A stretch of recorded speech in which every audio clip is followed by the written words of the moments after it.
Ahora les quiero contar cuál es la diferencia entre un paciente que tiene un aumento de la creatinina. ¿Cómo nosotros sabemos si es un paciente que tiene una injuria renal aguda o es un paciente con una enfermedad renal crónica que tiene una injuria renal aguda sobrepuesta?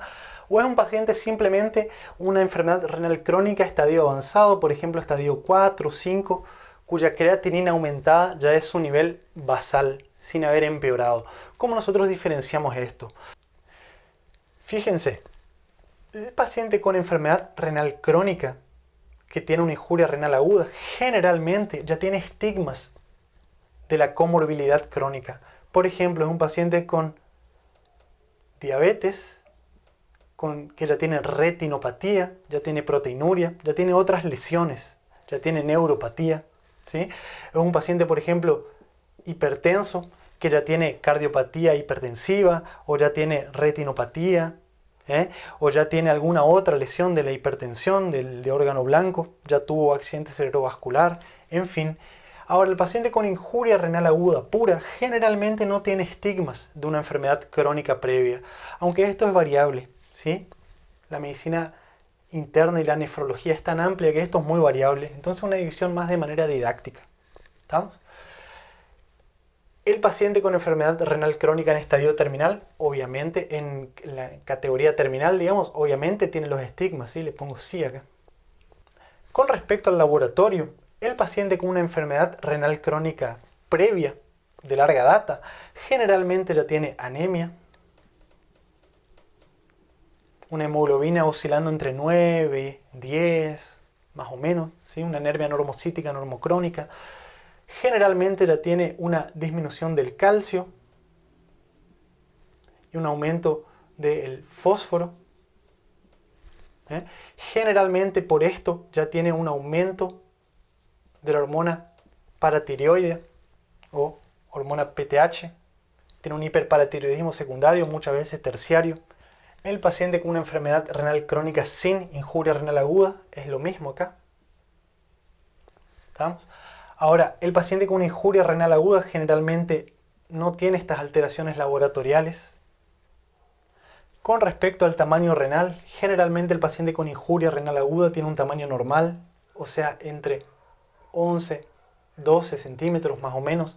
La diferenciación córtico-medular es normal también.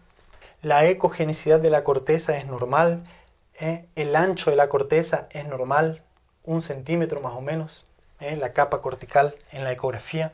En la enfermedad renal crónica agudizada o en la enfermedad renal crónica estable, generalmente el tamaño renal está disminuido, menos de 11 centímetros. Ya es un riñón atrófico, ya tiene pérdida de la diferenciación córtico-medular. El tamaño de la corteza es menor a 1 centímetro. Se lo ve más hiperecogénico, se pierde, digamos, esa transición entre la corteza y la médula, y lo mismo ocurre acá. ¿Sí? Sí o igual. ¿Estamos? Ahora, acá hay una diferencia importante entre estas dos, porque fíjense, hasta acá estas dos son iguales. Ahora, la diferencia entre enfermedad renal crónica agudizada y enfermedad renal crónica estable es que este paciente es asintomático. Puede tener síntomas, obviamente, para el grado avanzado de enfermedad renal, pero esos síntomas están estables. El paciente está bien clínicamente.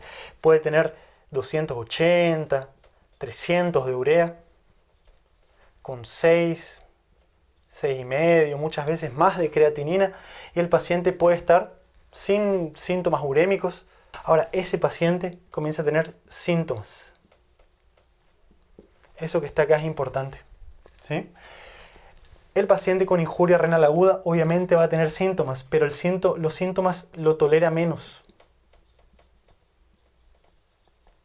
Tolera mucho menos los síntomas. ¿Por qué tolera menos? Porque un paciente que no está acostumbrado a tener esos valores elevados de sustancias nitrogenadas en sangre. El paciente con enfermedad renal crónica agudizada tolera mejor los síntomas, tanto del potasio elevado, como de la acidosis metabólica, como del aumento de las escorias nitrogenadas. Tolera más que este paciente. Esas son las diferencias más importantes. Yo les dije acá que el paciente con enfermedad renal crónica tiene riñones de tamaño disminuido, ¿sí? Ahora recuerden, como les dije en el video anterior, que hay condiciones que cursan con enfermedad renal crónica y riñones aumentados de tamaño. La diabetes, el HIV, los riñones poliquísticos, el mieloma, la amiloidosis, la nefropatía obstructiva, existen muchas. Por último, les voy a hablar de la biopsia renal. ¿Cuándo se realiza biopsia? ¿Cuándo se indica biopsia? Y esto no hay un protocolo definido, depende del nefrólogo. Siempre se discute entre los jefes del servicio si vamos a hacer biopsia o no en el paciente. Básicamente existen varios métodos para hacerlo. Puede hacerlo el mismo nefrólogo por vía percutánea, guiado por ecografía, o el médico radiólogo. Es un procedimiento que no requiere internación, ¿sí? Ahora, nosotros necesitamos evaluar mucho el riesgo-beneficio, porque existen casos hasta de pérdida renal, hasta de muerte, shock hemorrágico, en fin, no está indicado para todo el mundo, ¿sí? Tenemos que establecer bien que el beneficio sea mucho mayor que el riesgo para realizarla. La biopsia sirve como diagnóstico, también para establecer el pronóstico. Con la biopsia nosotros vemos una variable que se llama índice de atrofia tubular y fibrosis, ¿sí? Algunos lo ponen como IFTA, índices de fibrosis tubular o atrofia, o como ustedes lo conozcan, ¿tá? Si el paciente en la biopsia tiene mucha atrofia tubular, ya tiene daños crónicos, generalmente el tratamiento, digamos, no va a modificar la enfermedad. Entonces muchas veces se utiliza la biopsia hasta para decidir si tratamos o no determinadas patologías, dependiendo del grado de atrofia tubular. Esto nos dice que, digamos, si no tiene mucha atrofia, probablemente la patología sea reversible. Vale la pena tratar. ¿Estamos? Ahora, ¿cuándo se indica? Excluido patología pre y postrenal, obviamente, y todavía está sin diagnóstico. O sea, estamos sospechando de lesión renal intrínseca estructural, pero no tenemos un diagnóstico definido y el paciente está evolucionando mal con aumento severo de la creatinina. Y sobre todo si sospechamos que el paciente tiene posibilidad de recuperar la función renal. Muchas veces el paciente tiene el diagnóstico establecido, como por ejemplo lupus, y está con una injuria renal, y lo tenemos que biopsiar para establecer la gravedad de la nefropatía. Nefropatía lúpica 3, 4, muchas veces el tratamiento depende de eso, ¿sí? En definitiva, lo que como médico general o como internistas tienen que saber es que tienen que llamar al nefrólogo para biopsiar cuando se excluya prerrenal, postrenal, todavía no haya un diagnóstico, y hacer el diagnóstico en ese paciente, modifique el tratamiento. Eso es lo más importante, ¿sí? Bueno, el video fue largo, pesado. Yo sé que nefrología es un tema que no a todos les gusta, pero como les dije anteriormente, acá está el resumen de muchísimas páginas del libro de nefrología y de los artículos.